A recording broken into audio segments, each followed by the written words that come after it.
But there are two clauses in the Constitution which point directly and specifically to the Negro race as a separate class of persons and show clearly that they were not regarded as a portion of the people or citizens of the government and formed. One of these clauses reserves to each of the 13 states the right to import slaves until the year 1808 if it thinks proper. And the importation which it thus sanctions was unquestionably of persons of the race of which we are speaking, as the traffic in slaves in the United States had always been confined to them, and by the other provision the states pledge themselves to each other to maintain the right of property of the master by delivering up to him any slave who may have escaped from his service and be found within their respective territories. By the first above-mentioned clause, therefore, the right to purchase and hold this property is directly sanctioned and authorized for 20 years by the people who framed the Constitution. And by the second, they pledge themselves to maintain and uphold the right of the master in the manner specified, as long as the government they then formed should endure. And these two provisions show, conclusively, that neither the description of persons therein referred to, nor their descendants, were embraced in any of the other provisions of the Constitution, for certainly these two clauses were not intended to confer on them or their posterity the blessings of liberty, or any of the personal rights so carefully provided for the citizen. No one of that race had ever migrated to the United States voluntarily. All of them had been brought here as articles of merchandise. The number that had been emancipated at that time were but few in comparison with those held in slavery, and they were identified in the public mind with the race to which they belonged, and regarded as a part of the slave population rather than the free.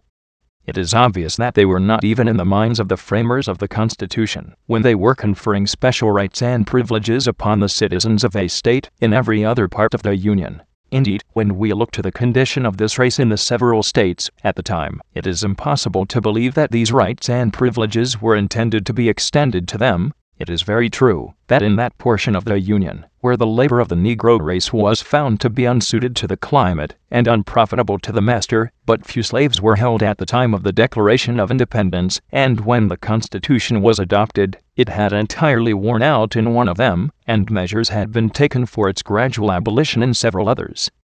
But this change had not been produced by any change of opinion in relation to this race, but because it was discovered, from experience, that slave labor was unsuited to the climate and productions of these states, for some of the states, where it had ceased, or nearly ceased to exist, were actively engaged in the slave trade, procuring cargoes on the coast of Africa, and transporting them for sale to those parts of the Union, where their labor was found to be profitable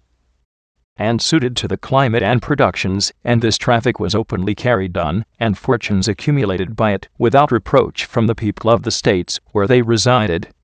And it can hardly be supposed that, in the states where it was then countenanced in its worst form, that is, in the seizure and transportation, the people could have regarded those who were emancipated as entitled to equal rights with themselves, and we may here again refer, in support of this proposition, to the plain and unequivocal language of the laws of the several states, some passed after the Declaration of Independence, and before the Constitution was adopted, and some since the government went into operation. We need not refer, on this point, particularly to the laws of the present slave-holding states. Their statute books are full of provisions in relation to this class, in the same spirit with the Maryland law which we have before quoted. They have continued to treat them as an inferior class, and to subject them to strict police regulations, drawing a broad line of distinction between the citizen and the slave races, and legislating in relation to them upon the same principle which prevailed at the time of the Declaration of Independence. As relates to these states, it is too plain for argument that they have never been regarded as a part of the people or citizens of the state, nor supposed to possess any political rights which the dominant race might not withhold or grant at their pleasure. And as long ago as 1822, the Court of Appeals of Kentucky decided that free Negroes and mulattoes were not citizens within the meaning of the Constitution of the United States, and the correctness of this decision is recognized. Now the same doctrine affirmed in 1'S Tennessee Reports 331. And if we turn to the legislation of the states where slavery had worn out, or measures taken for its speedy abolition, we shall find the same opinions and principles equally fixed and equally acted upon. Thus, Massachusetts, in 1786, passed a law similar to the colonial one of which we have spoken. The law of 1786, like the law of 1705, forbids the marriage of any white person with any Negro, Indian, or mulatto, and inflicts a penalty of £50 upon anyone who shall join them in marriage, and declares all such marriages absolutely null and void, and degrades thus the unhappy issue of the marriage by fixing upon it the stain of bastardy. And this mark of degradation was renewed and again impressed upon the race in the careful and deliberate preparation of their revised code published in 1836. This code forbids any person from joining in marriage any white person with any Indian, Negro, or mulatto, and subjects the party who shall offend, in this respect, to imprisonment, not exceeding 6 months, in the common jail, or to hard labor, and to a fine of not less than $50 nor more than $200, and like the law of 1786, it declares the marriage to be absolutely null and void. It will be seen that the punishment is increased by the code upon the person who shall marry them, by adding imprisonment to a pecuniary penalty. So, too, in Connecticut. We refer more particularly to the legislation of this state, because it was not only among the first to put an end to slavery within its own territory, but was the first to fix a mark of reprobation upon the African slave trade. The law last mentioned was passed in October 1758, about 9 months after the state had ratified and adopted the present Constitution of the United States, and by that law it prohibited its own citizens, under severe penalties, from engaging in the trade, and declared all policies of insurance on the vessel or cargo made in the state to be null and void.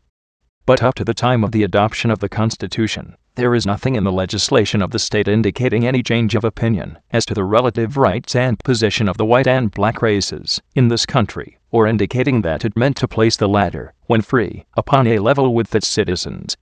And certainly nothing which would have led the slave-holding states to suppose that Connecticut designed to claim for them, under the new Constitution, the equal rights and privileges and rank of citizens in every other state. The first step taken by Connecticut upon this subject was as early as 1774, when it passed an act forbidding the further importation of slaves into the state.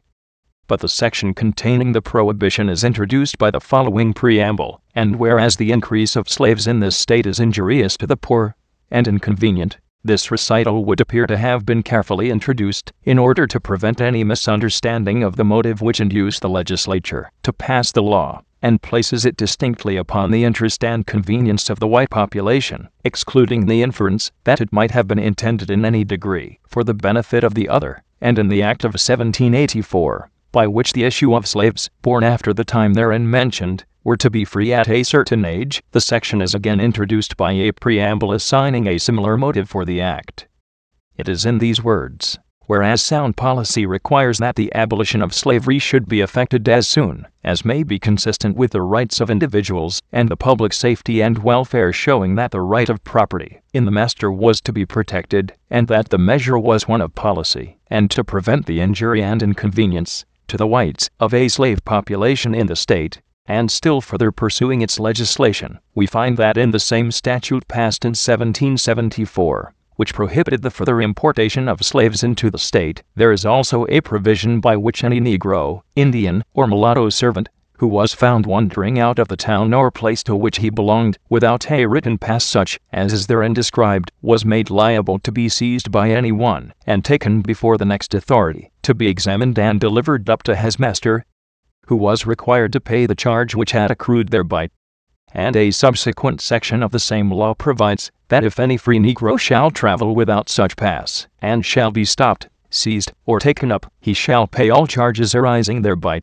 And this law was in full operation when the Constitution of the United States was adopted, and was not repealed till 1797.